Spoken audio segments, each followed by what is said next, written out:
Frères et sœurs, nous sommes entrés dans notre 4e semaine des 100 jours de prière et je vous encourage fortement à puiser votre force dans la parole du Seigneur qui nous dit au psaume 55, verset 23, ce qui suit. Remets ton sort à l'Éternel et il te soutiendra. Il ne laissera jamais chanceler le juste. Ce psaume de David fut adressé à l'origine au chef des chantres, mais par extrapolation, il s'adresse à nous aussi. C'est une puissante invitation à remettre son sort à l'Éternel. Le mot utilisé en hébreu est Yehab. C'est un mot qui apparaît uniquement ici dans l'Ancien Testament. Et quoique son sens soit incertain, le Talmud lui attribue le sens de fardeau. La Septante utilise le mot mérimna, qui veut dire souci, anxiété, ennui. Mérimna est présenté dans 1 Pierre, chapitre 5, verset 7, où il est dit « Déchargez-vous sur lui de tous vos soucis, car lui-même prend soin de vous. » Le verbe mérimnao intervient également dans Matthieu, chapitre 6, verset 34, et c'est traduit en cet endroit par « s'inquiéter ». Le verset nous dit « Ne vous inquiétez donc pas du lendemain, car le lendemain aura soin de lui-même. À chaque jour suffit sa peine. » Ces promesses sont faites aux justes qui se jettent par la foi sur Dieu. Le psalmiste se le répète et les partage avec tous ceux qui tireront leçon de son expérience. Mes amis, écoutez bien cela. Dieu n'enlève pas toujours la charge, mais il supporte ceux qui avancent par la foi. Je voudrais vous donner cette citation d'Ellen White, lettre 66 du moins, rédigée le 26 juin de l'année 1901, paragraphe 29, et je cite. « Mes chers collègues, que votre courage ne faiblisse pas. Dieu éprouve votre foi.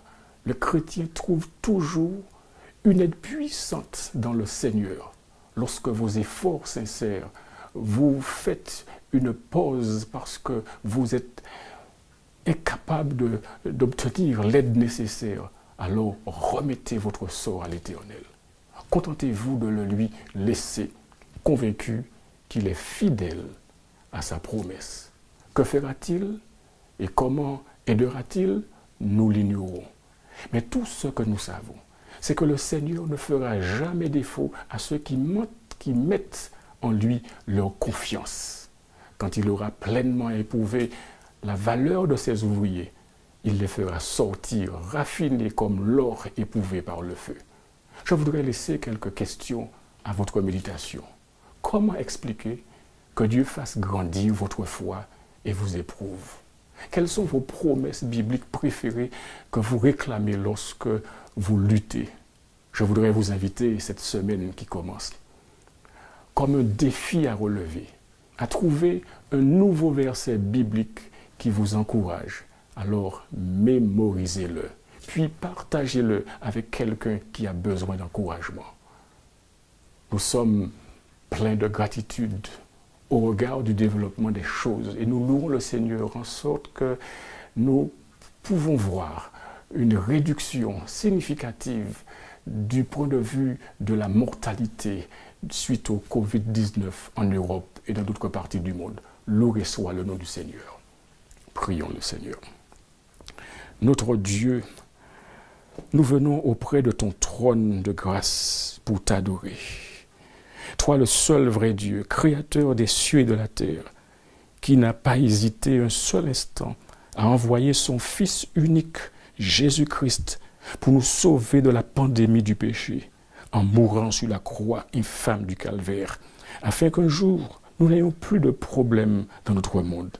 Et en vertu du sang de Jésus qui a été répandu pour nous sur la croix du calvaire, nous nous approchons de toi pour confesser nos péchés et solliciter ton pardon.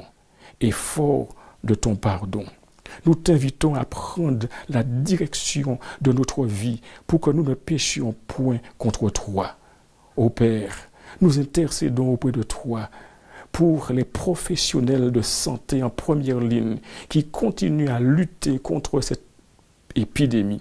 Nous prions pour leur sécurité sanitaire face au Covid-19 et leur sécurité physique face aux personnes irrationnelles qui pensent que le personnel médical est contaminé.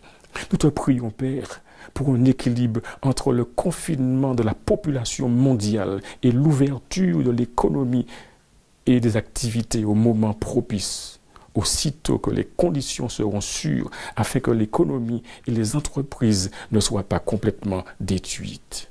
Nous prions pour les nombreuses organisations et petites entreprises qui souffrent financièrement de la fermeture. Nous prions pour que les gens trouvent des moyens de soutenir les petites entreprises afin qu'elles ne sombrent pas. Nous prions, ô Dieu, pour les femmes, mais aussi les enfants qui vivent dans des milieux dangereux et qui ont besoin de protection. Nous prions pour que tu nous accordes des moyens afin d'atteindre les personnes vulnérables et faibles de notre communauté. Nous prions, ô Dieu, pour ceux qui travaillent dans les banques, les épiceries, les stations d'essence et autres entreprises essentielles. Oui, nous prions pour qu'ils soient protégés contre le coronavirus, car ils sont au service de nombreuses personnes. Nous te remercions, Père, de soutenir tous les peuples de la terre et de ne pas laisser le juste chanceler en cette heure d'extrême urgence. Enfin, Père, nous te remercions d'avoir écouté et te supplions d'exaucer notre prière par la diffusion massive de tes riches et précieuses bénédictions sur tous ceux et toutes celles qui reçoivent ce message, ainsi que sur leurs familles. Dans le nom de Jésus. Amen.